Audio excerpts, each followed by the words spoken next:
नमस्कार सभी को। कैसे हो आप लोग? अ, अब तो रिवाइज़ डेट भी आ गई हैं, हर सब्जेक्ट का उन्होंने मेंशन कर दिया है कि किस सब्जेक्ट का किस डेट में एग्ज़ाम है और टाइम कम है।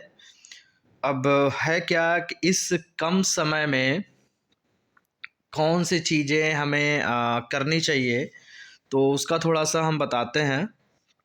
जैसे कि इसमें हो सकता है बहुत सारे लोगों का सिलेबस हो गया हो, लेकिन जहाँ तक मुझे इन्फॉर्मेशन मिल रही है कि लोगों का कुछ न कुछ छूटता जा रहा है। जिन्होंने अगर सब्जेक्ट कंप्लीट कर लिया, तो उनका पेडागॉजी है या कंप्यूटर है या अन्य जो चीज़ें हैं वो छूट रही हैं। तो इस कम समय में मैं कहना चाहूँगा जैसे कि सब्जेक्ट का ज़्यादा रोल है, पेडागॉजी का भी अच्छा रोल है। तो अगर आप अन्य चीज़ें नहीं कर पा रहे हैं, तो उन पर इतना ज़्यादा फ़ोकस भी मत करिए।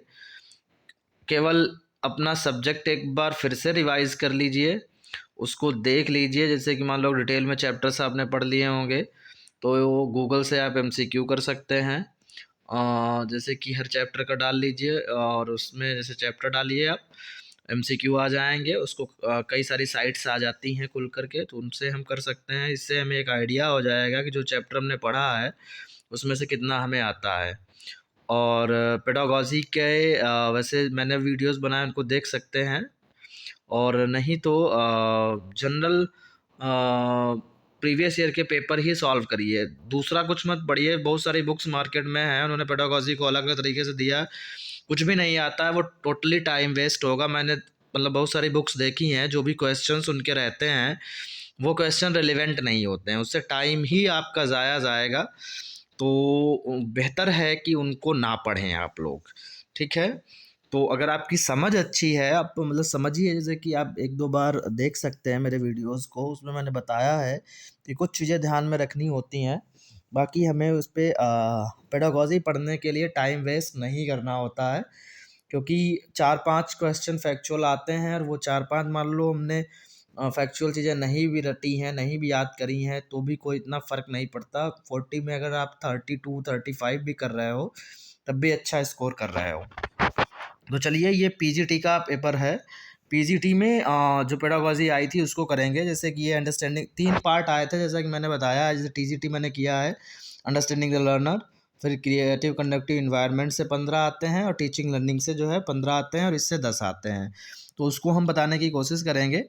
और ये पेपर आपके सामने, चलो इसको सॉल्व करते हैं। जैसे कि देखिए, यहाँ पे लिखा है आपका, for a school as an educational institution read the following.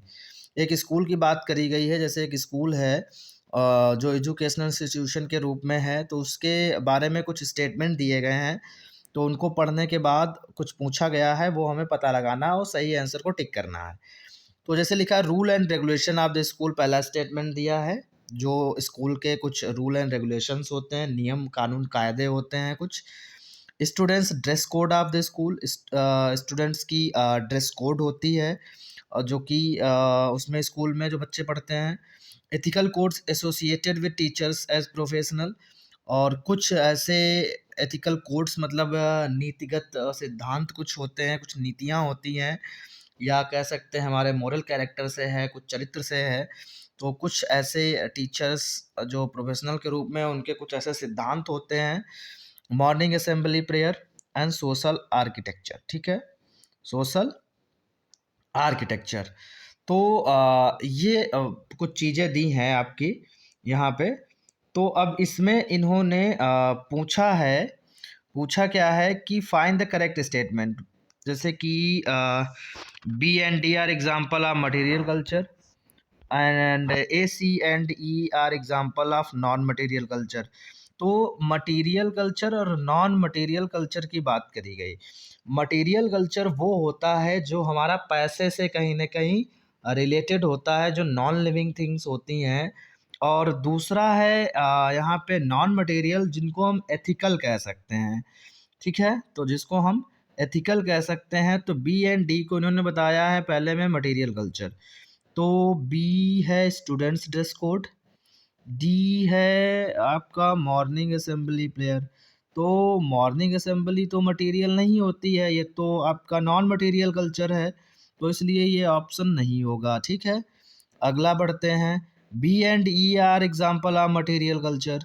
तो बी तो सही है और ई स्कूल आर्किटेक्चर, बिल्कुल सही बात है। बी जैसे students dress code of school, जो जो ड्रेस कोड होती है स्टूडेंट की, तो वो कहीं ना कहीं मटेरियल इसलिए होता, पैसे से वो खरीदी जाती है तो मटेरियलिस्टिक हो जाती है।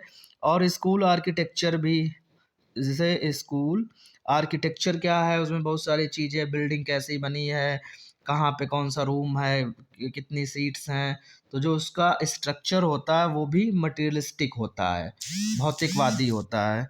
तो यहाँ पर ये ऑप्शन हमारा सेकंड सही हो जाता है। मतलब क्या कि B and D are example of material culture, बिल्कुल सही बात है। बाकी A C and D are example of non material culture, क्योंकि ये ए रूल एंड रेगुलेशन की बात कर रहा है। कुछ नियम कानून कायदे होते हैं जिनसे पैसे का, मटेरियलिस्टिक थिंग का कोई मतलब नहीं होता है। ये हमारा एथिकल वैल्यू हो गई है, ये हमारी नॉन मटेरियलिस्टिक में आता है। एथिकल कोड से एसोसिएटेड, ये भी नॉन मटेरियल है। मॉर्निंग असेंबली प्रेयर, ये भी नॉन मटेरियल हैं। तो इस हिसाब से इसमें जो करेक्ट ऑप्शन है वो आपका सेकंड हो गया। ठीक है, चलिए आगे बढ़ते हैं। For which one of the following option the parents of a child should not prefer home schooling. जैसे होम स्कूलिंग उसे कहते हैं, सबसे पहले तो हमें पता होना चाहिए होम स्कूलिंग क्या होती है। होम स्कूलिंग जैसे बच्चे को अपने घर पे पढ़ाना, या बच्चा अगर पढ़ता भी है किसी स्कूल में तो पेरेंट्स की ये जिम्मेदारी बन जाती है कि उसको घर में देखना, कि घर में भी होमवर्क कराना या और भी चीज़ें उसको कुछ बताना, तो उसको होम स्कूलिंग कहते हैं।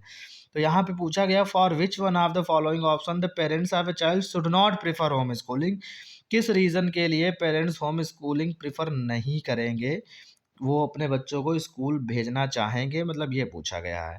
The child moves rapidly beyond what is being taught at school, तो ये तो नहीं होगा, क्योंकि the child moves rapidly beyond what is being taught at school, जो भी स्कूल में पढ़ाया जा रहा है बच्चा उससे भी बहुत आगे है, बहुत तेज है, तो ये एक रीज़न नहीं होता है। ठीक है, फिर है the school learning environment is authoritarian. Authoritarian होता है जहाँ पर एकाधिकार वाली भावना होती है, अथॉरिटी वाली भावना होती है, कि जो स्कूल लर्निंग इन्वायरमेंट है वो एकाधिकार वाली भावना रखता है, मतलब एक अनुशासनात्मक कह सकते हैं या आदेशात्मक कह सकते हैं।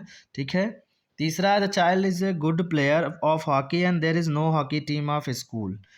तो ये एक रीज़न जो है बिल्कुल ही यहाँ पे उसके हिसाब से इनकरेक्ट है, कि तो the child is a good player of hockey and there is no hockey team of school, ये इरेलीवेंट ऑप्शन है जो फिट नहीं बैठता, जिसका करेक्ट ऑप्शन थर्ड हो जाएगा। ठीक है, बाकी there is non inclusive culture in the school and the child faces restrictions, तो ये भी नहीं होगा, तो इसका जो है थर्ड वाला ऑप्शन हो जाएगा, child should not prefer home schooling, parents इस रीजन से होम स्कूलिंग नहीं प्रिफर करेंगे। ठीक है, फिर है generally adolescent tend to spend considerable time, जो किशोर लोग होते हैं, किशोरावस्था में जो बच्चे होते हैं वो ज़्यादातर किस चीज़ में अपना टाइम स्पेंड करते हैं, ये पूछा गया। तो जो किशोरावस्था होती है वो क्रूशियल स्टेज होती है, क्रूशियल एक अवस्था होती है, तो उसमें जो बच्चे होते हैं ज़्यादातर वो थिंकिंग, मतलब सोचते रहते हैं, उनके कई सारे विचार उनके दिमाग में चलते रहते हैं उस समय, मतलब वो एक ऐसी अवस्था होती है जो बहुत सारे विचार उनके अंदर आते हैं। ठीक है, तो वो थिंकिंग, जैसे कि वो अपने को एग्जिस्टेंस अपना दिखाने की कोशिश करते हैं, लीडरशिप की क्वालिटी उनके अंदर, वो चाहते हैं कि हमको लोग मतलब इम्पोर्टेंस दें, हम आगे चलें, आगे बढ़ के रहें, तो ये बहुत सारे ताने बाने उनके दिमाग में चलते हैं।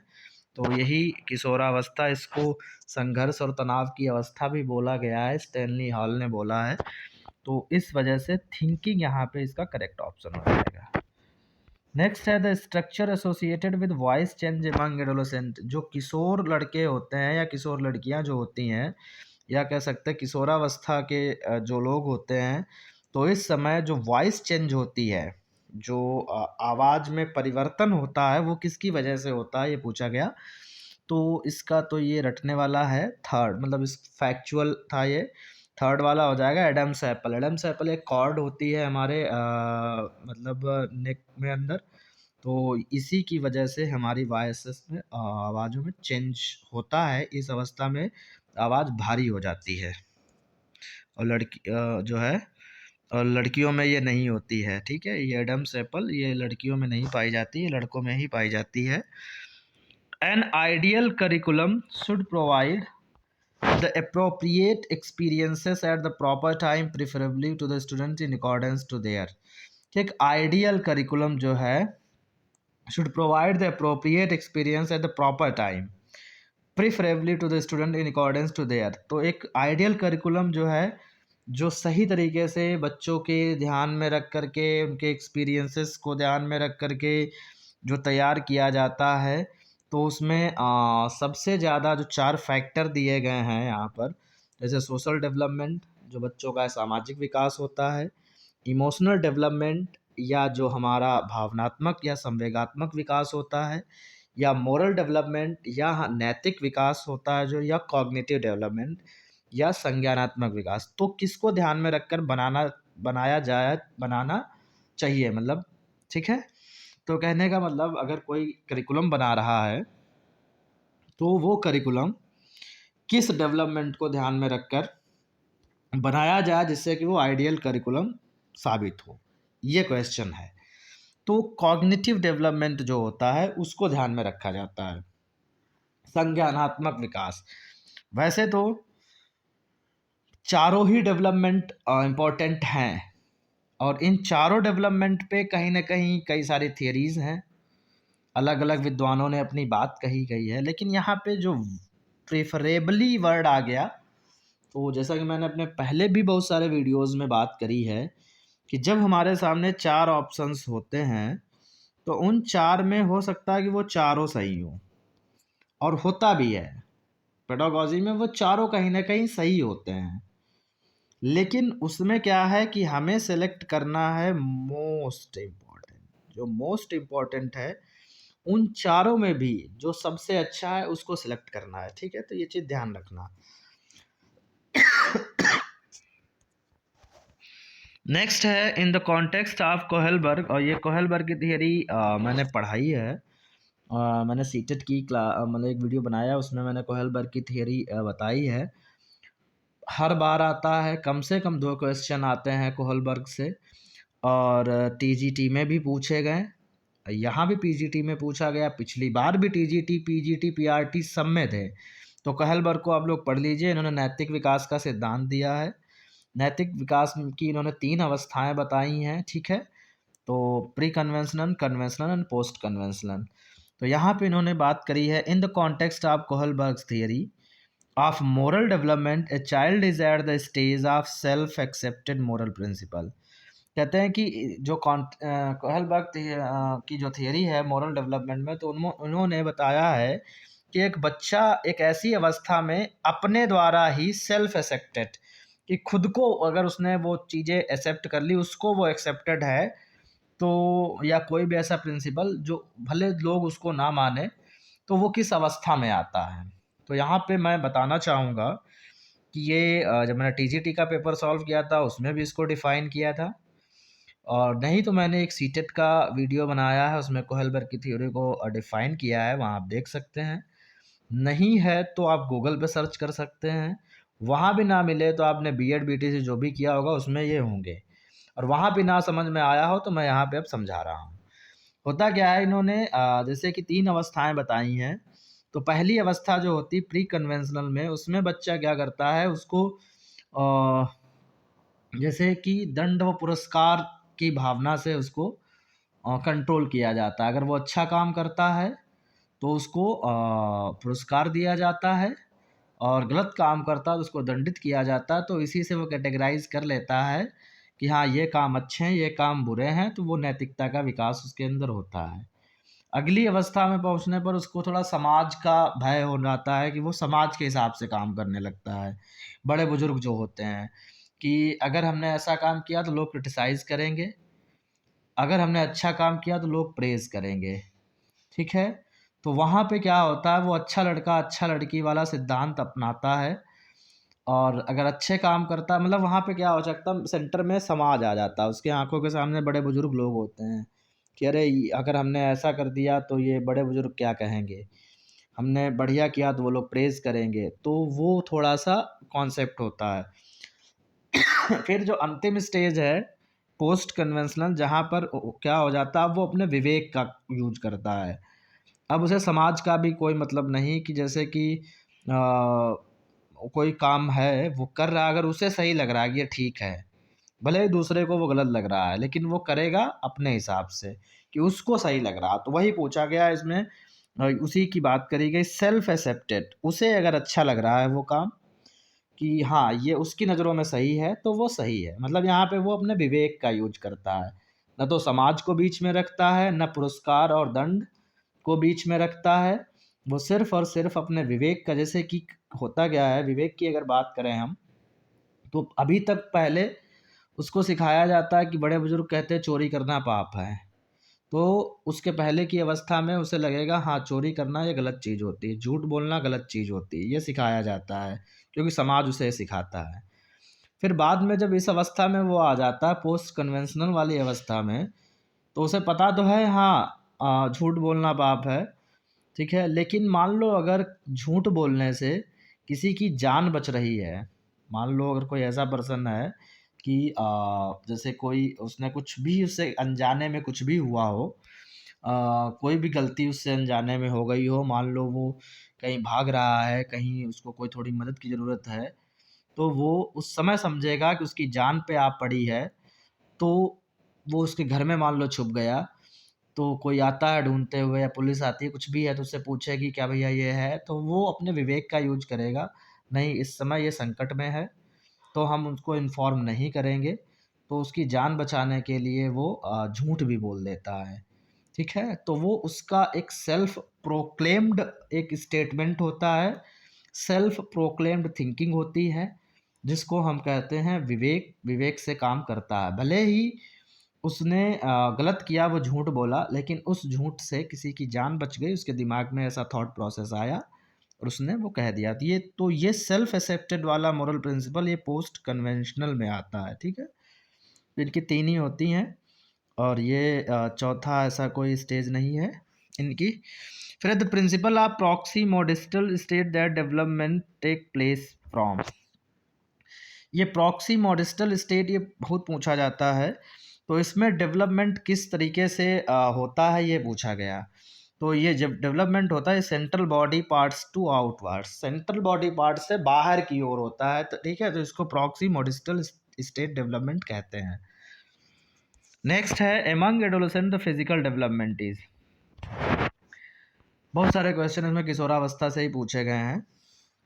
तो किशोर जो होते हैं, तो उनका जो फिजिकल डेवलपमेंट वो क्या होता है, less visible than cognitive development या more visible than cognitive development, equally visible like cognitive development, in proportion to cognitive development.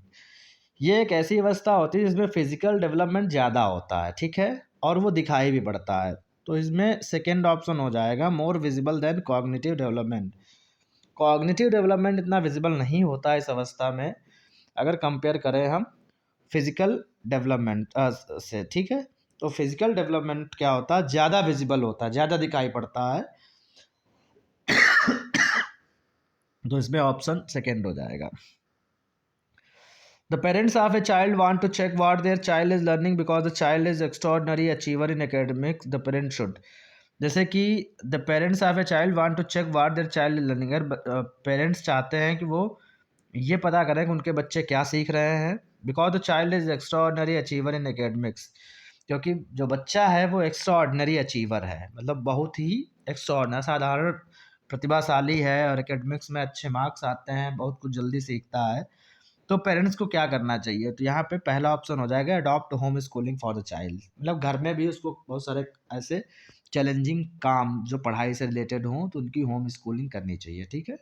to adopt home schooling for the child. Next है in the context of teaching learning scenario for school students read the following pattern of thinking development. Thinking development के बारे में कुछ statement दिए हैं और वो भी teaching learning scenario for school students से रिलेटेड। पहला है conceptual thinking to perceptual thinking, दूसरा है reflective thinking to critical thinking, तीसरा है critical thinking to conceptual thinking, चौथा perceptual thinking to conceptual thinking. अब क्वेश्चन है कि the teacher wants to organise some development task for the students, ठीक है। The developmental task should be in accordance with which one of the following pattern of thinking development. जैसे कि ये कह रहा है टीचर चाहता है कि वो बच्चों के लिए, स्टूडेंट के लिए कुछ डेवलपमेंटल टास्क ऑर्गेनाइज करे, ठीक है, उनको कराए, मतलब विकास से संबंधित कुछ ऐसे कार्य उनके लिए दे जिनसे उनका विकास हो सके। The developmental task should be in accordance with which one of the following pattern. तो कह रहे हैं कि जो डेवलपमेंटल टास्क वो ऑर्गेनाइज करेंगे तो वो किस पैटर्न में होने चाहिए, ये पूछा गया। तो जो पैटर्न की बात करें तो यहाँ पे जैसे कि एक तो सेकेंड वाला ऑप्शन है जो reflective thinking to critical thinking. अब रिफ्लेक्टिव थिंकिंग क्या, हमारे विचारों से है कि हमारे विचार में, हमारे दिमाग में बहुत सारे विचार रिफ्लेक्ट होते हैं, बहुत सारे आते रहते हैं, ठीक है। उससे हम क्रिटिकल, तो वो जो विचार हैं, जो रिफ्लेक्शन है, जो बहुत सारी चीज़ें हैं, तो वो क्रिटिकल थिंकिंग ऐसे टास्क होने चाहिए कि रिफ्लेक्टिव थिंकिंग से क्रिटिकल थिंकिंग की तरफ हम बढ़ें, मतलब बच्चों को बढ़ाने की कोशिश करें, क्रिटिकली चीज़ों को वो सोचें।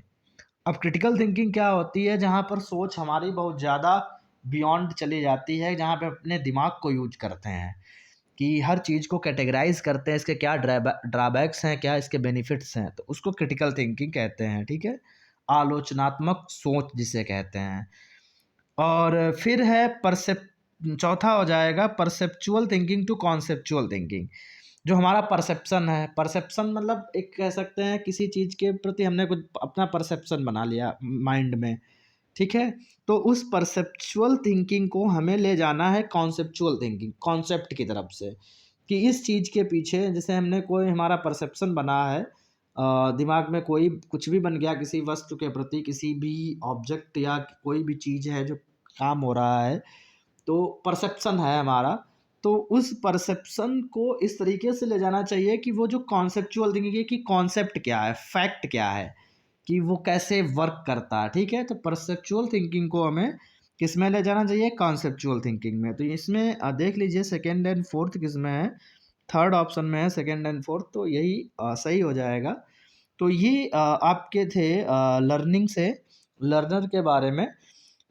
तो ये 10 क्वेश्चंस है, अभी 15-15 के 2 पार्ट और बनेंगे, क्योंकि मैं इस समय थोड़ा सा बिजी रहता हूँ, तो मैंने काफ़ी टाइम है तो वीडियो में नहीं बना पाया, तो इस वजह से अब हम नेक्स्ट वीडियो जो है जल्द ही अपलोड करेंगे टीचिंग लर्निंग से और क्रिएटिव कंडक्टिव से, ठीक है। मिलते हैं। अब उसका भी जिससे थोड़ा सा है क्योंकि बोर्ड एग्ज़ाम्स स्टार्ट हैं यूपी बोर्ड के, तो उसमें बहुत सारी पहले से ही अभी ड्यूटीज़ वगैरह हम लोगों की लगी रहती हैं, तो पूरा दिन लगभग उसी में जाता है, तो बिजी शेड्यूल की वजह से नहीं हो पाया फ़िलहाल। अब वैसे भी टाइम आप लोगों का कम है, फिर भी मैं इस पेपर को तो मैं पूरा करा दूँगा। मिलता हूँ नेक्स्ट वीडियो में।